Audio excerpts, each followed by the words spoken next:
Welcome to another installment of Sweet and Savory. I'm Kobi, and for my next trick, I'll make your kitchen insecurities disappear. In today's episode, I'll teach you how to become a magician in the kitchen. Cooking confidently at home should be a fun and natural experience. And a good way to build that confidence is to practice your knife skills. With the help of this delicious and engaging frittata recipe, you'll see that confidence grow in no time. Having a proper chef's knife will reduce your risk of injury. It also makes you look like you know what you're doing. A comfortable and sturdy grip are key. Hold the knife at the point where the blade meets the handle. Take your thumb and index finger and grip the base of the blade on both sides.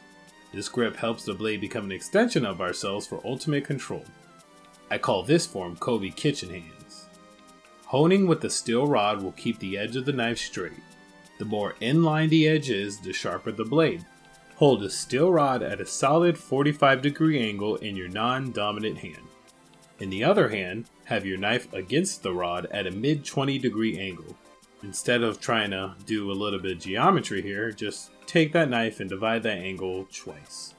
Be sure to keep your fingers under the steel guard, unless this is your ploy to slice a digit, and just give both sides an equal number of strokes. As we prepare for food prep, our offhand needs to be protected as it holds ingredients in place.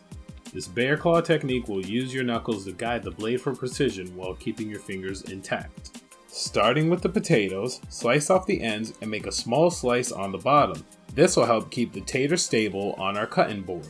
Using that bear claw to guide the knife, begin to slice the potato as thinly as possible. Aim for a slice thin enough to cook on the stovetop, but thick enough for texture and bite. Now time for the humble onion. Follow along closely now, children, to go from crying zero to kitchen hero. Slice the stem end of the onion off to become our base, and with the root side up, slice the onion in half and peel off the skin. Place one of the onion halves flat side down, and take your knife and make a few vertical cuts along the top of the onion.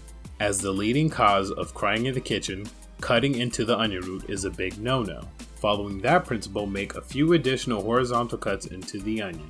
Now all you have to do is use the old bear claw to guide your knife along the top of the onion to the root. Come down and forward with the knife blade to make a complete cut. And voila! A nicely chopped onion with only the root remaining. Now a true test of one's blade comes from slicing tomatoes. Make a small base cut and slice the ends off. Your slicing motion should be in one fell swoop, but sometimes even the greats find themselves caught up in the process, as you can clearly see here. No worries though, that is why we practice. Overcoming adversity in the face of hunger is my ninja way, if you will. I personally enjoy using Portuguese style chourico for my breakfast meat. It brings a much needed kick to the first meal of the day, but bacon and normal breakfast sausage are great alternatives too. Slice the chourico in half and peel away the casing. Then slice each of the halves once more before chopping away. At this point, I hope you're finding a nice comfortable pace that suits you. Oh, doesn't it feel good to prep with confidence?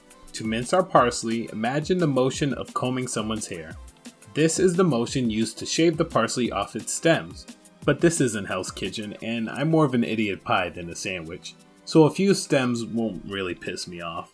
Roll the bits of parsley onto itself in a little bunch and then get to chopping. And for a nice strong flex, hold your knife on a pivot point with your non-dominant hand on top and your dominant hand rocking the knife back and forth.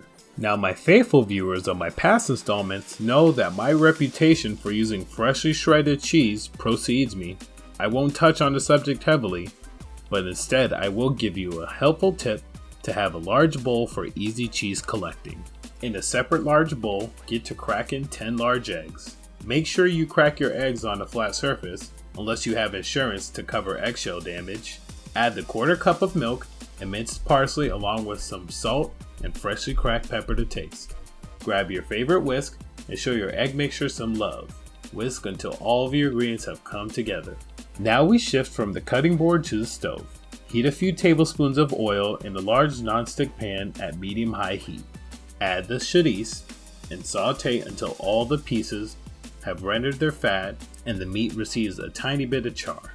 Next, add the sliced potatoes, arranging them so all the pieces are flat and cover as much surface area as possible. After adding your diced onions, give your pan a toss. This will allow the onions, potatoes, and chorizo to be evenly spread throughout the pan. Over that, sprinkle the shredded cheese. Reduce the heat to medium and pour in the egg mixture. Use a spatula to spread the eggs under the meat and potatoes. We want our egg mixture to cover every aspect of the frittata. No time for dilly-dally, the clock is ticking and your stomach is growling. Place your sliced tomatoes in any fashion that suits you. I am the last person you want to ask on how to make a dish Instagram worthy. All I'm here for is indulgence and flavor. Defy all logic and morph your hand into a lobster claw to help move the pan from the stove into the oven, which is preheated at 400 degrees. After 25 minutes of cleaning your room to Tom Mish, the frittata is complete. As you can see, this frittata recipe is a nice way to practice some kitchen basics. There are various flavors and textures to please the taste buds within this egg-based breakfast pie, and there is plenty of technique involved in the prep for a crash course on cooking fundamentals. It's a delicious reason to step up your game in the kitchen. And what better way to enjoy the fruits of your labor than with some poolside brunch?